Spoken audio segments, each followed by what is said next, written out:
Are you ready to think big and act bold? Then you are in the right place. This is Innovative Entrepreneurs, a podcast that will bring you the stories, insights, and tips from some of the most successful and innovative entrepreneurs in the world. I am your host, Erica Bailey, and I am here to help you start, scale, and sustain your own entrepreneurial journey. Let's get started.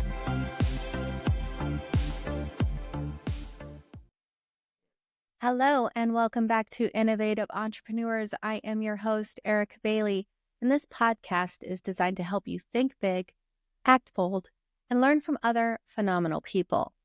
Whether you're seeking inspiration, actionable strategies, or just a reminder that you're not alone, this is your space. And as always, I like to start off with some gratitude. I am grateful that you choose to listen to me, and I hope that I am able to bring you value during each and every episode. So it's been a hot minute since I've done my own solo cast, and this podcast is going to help explain why. Let me give you a little background on my story. I've been doing this for 15 years, almost 16 years, and I've been rather successful at it, to be honest with you. But 2 years ago, my dad was diagnosed with cancer. And during his 9-month battle, I struggled to stay focused. I felt scattered, unmotivated, and completely overwhelmed. It created a significant hardship on my business and on my family. And then when he passed away, things became even harder. I didn't realize that I was grieving until I started therapy in July. Grief touched every part of my life. I was overcome with impostor syndrome, and my self-esteem hit rock bottom. It became really difficult to bring clients in because I honestly did not believe that I could offer any value. But over the past year, with therapy and the support of some amazing friends who believed in me, I've been rediscovering myself. These friends of mine reminded me of the value that I bring when I remember who I am. So if you've ever felt like this, I want you to know that you are not failing. You are human. I'm going to say that again. You are not failing. You are human. Grief also taught me something unexpected. It allowed me to understand the importance of vulnerability, which is what I'm doing right now, and community. As entrepreneurs, we often carry our burdens alone. But sharing my struggles, it helped me connect with others who's faced similar challenges. It reminded me that we are stronger together than we are on our own. As the saying goes, you can't pour from an empty cup. This is a reminder from health advocates everywhere. When life gets messy, business often suffers, especially if you're an entrepreneur. Deadlines slip, focus disappears, and burnout creeps in. For entrepreneurs, these stakes feel even higher because the business and the lives of those who work for us depends on us. And that's a really heavy burden to carry. So I want to share some examples of entrepreneurs who have faced personal challenges and persevered. This woman named Sarah Abel. Sarah faced the trauma of her father's suicide and the challenge of caring for her mother who had multiple sclerosis. She accumulated 75,000 pounds in debt, but she transformed a struggling nail salon into a successful business She later then founded a beauty training academy, which is now worth over 1.5 million pounds. Her story is a testament to resilience and seeking support during hardship. Now, entrepreneurs like Laura Crane and Emma Malloy, I hope I'm saying that right, they have used TikTok to share their struggles openly. Their authenticity not only connected them to a supportive audience, but it also revitalized their businesses, proving the power of vulnerability. So what's the lesson here? Avoiding personal challenges doesn't help. Facing them and integrating solutions into your life does. So I wanted to give you, I have 5 strategies that I have started to implement to manage life and business when times get tough. Number 1 is to communicate. Talk about transparency. It is powerful. Be honest with your team and your clients. People appreciate honesty more than you think and are often more understanding than you would guess. So, for instance, when I was struggling the most, I communicated with some of my key clients who are now some of my most valued friends. And instead of backlash, I was met with compassion. It made me realize how much people value realness over perfection. Number 2, prioritize ruthlessly. Focus on tasks that truly matter. Delegate or delay everything else. A mentor once told me to focus on needle-moving activities. Now, during my toughest times, this advice saved me from feeling overwhelmed by focusing on really what mattered most. Number 3, systems. Create systems that keep your business running, even when you are not at full capacity. Automate processes and empower your team, because they're the ones who are going to be there for you when you need it most. For example, I do a lot of blueprints and mind maps and automations, right? It's part of what we offer. So setting up automated tools, email responses, text messages, contracts, invoicing, and delegating social media tasks, they gave me some breathing room to focus on what I needed to focus on at the time, which is healing. 4, self-care is non-negotiable. Self-care is non-negotiable. Whether it's therapy or exercise or just unplugging from your day, recharge your mind and body. Recharge your batteries. Remember, you cannot pour from an empty cup. For me, therapy became a weekly ritual. And I'm not ashamed to admit it. And I think more people need to understand that mental health is real. Struggling is real. And if we speak out about it more, and if we're more vulnerable about it, I feel like it'll help others realize that they're not alone.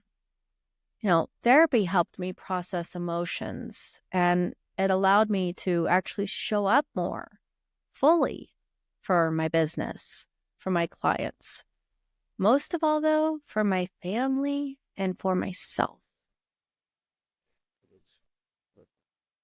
The next would be set boundaries. This one was hard for me. You need to protect your time and energy.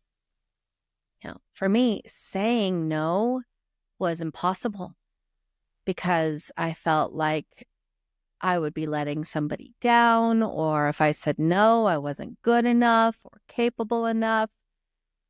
But really, saying no can be one of the most valuable things that you can do. A big thing for me was that I learned to say no to clients and to potential leads who did not align with my values, which really freed up my time for opportunities that truly mattered to those I knew I could provide value to those I knew that I would be able to grow and scale their businesses because our values aligned. All right, so let's talk some numbers. Did you know that 72% of entrepreneurs experience mental health challenges? 72%. Are you in that 72%? Depression and anxiety are among the most common issues, but imposter syndrome alone affects nearly 84% of entrepreneurs. This deeply impacts your self-confidence and your productivity. Recognizing these challenges is truly the first step in addressing them. But let's first talk about what imposter syndrome means. The definition is a psychological pattern where individuals doubt their accomplishments and fear being exposed as a fraud, despite evidence of their competence. It's like this voice in your head that says you're not good enough, even when all signs point to the contrary. A study by the Harvard Business Review revealed that mental health conditions like depression and anxiety are 30% more common in entrepreneurs than in the general population. And imposter syndrome impacts not only confidence, but also decision-making and leadership. From my research, it says surveys show that 78% of business leaders experience imposter syndrome, with 59% actually considering leaving their roles because of these feelings. Wow. That impacts me. What about you? So here are some ways that we can address these challenges because obviously they are very, very real. First, and this has been a big one for me, build support networks.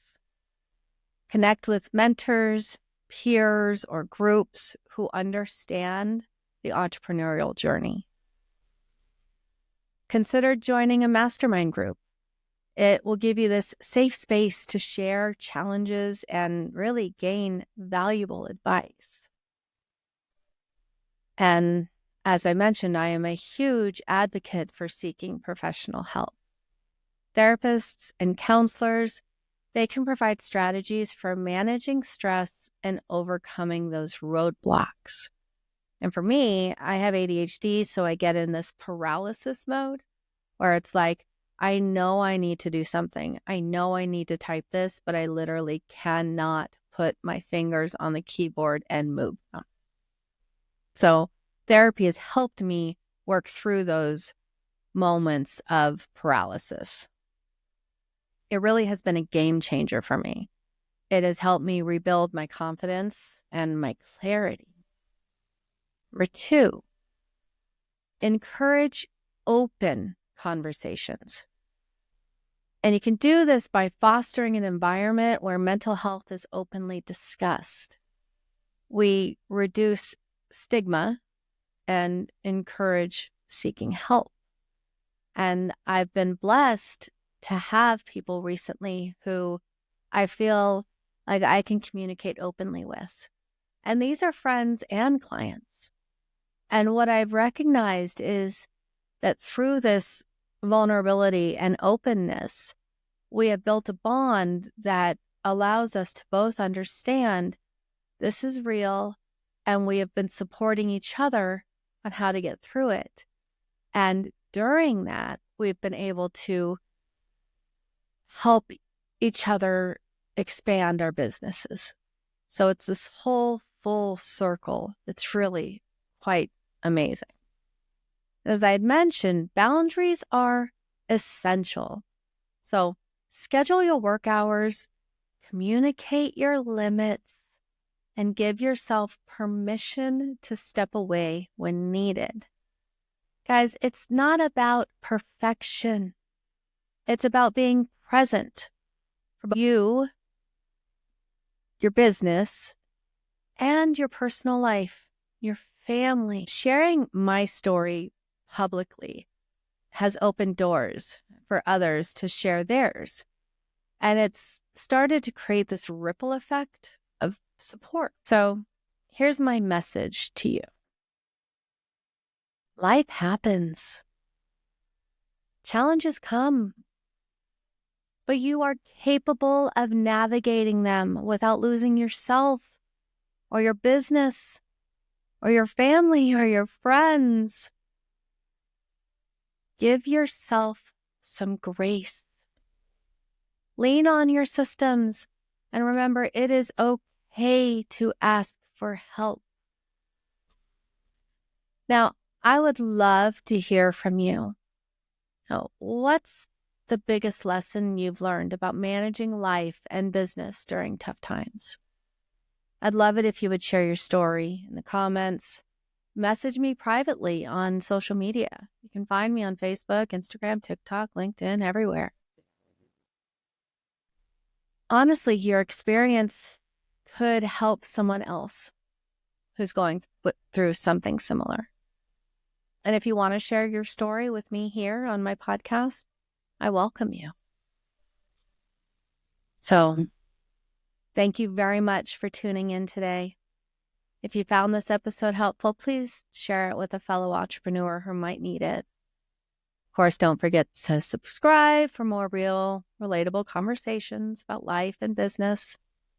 And until next time, take care of yourself and keep moving forward. Wow, what a great episode. I hope you had as much fun as I did. If you want more of this goodness, make sure you subscribe so that you get notifications for future podcasts. And if you found value from this, please share it with others. You can visit our website at cwgdigital.com. This is Erica Bailey. I am your host, and I will see you next time.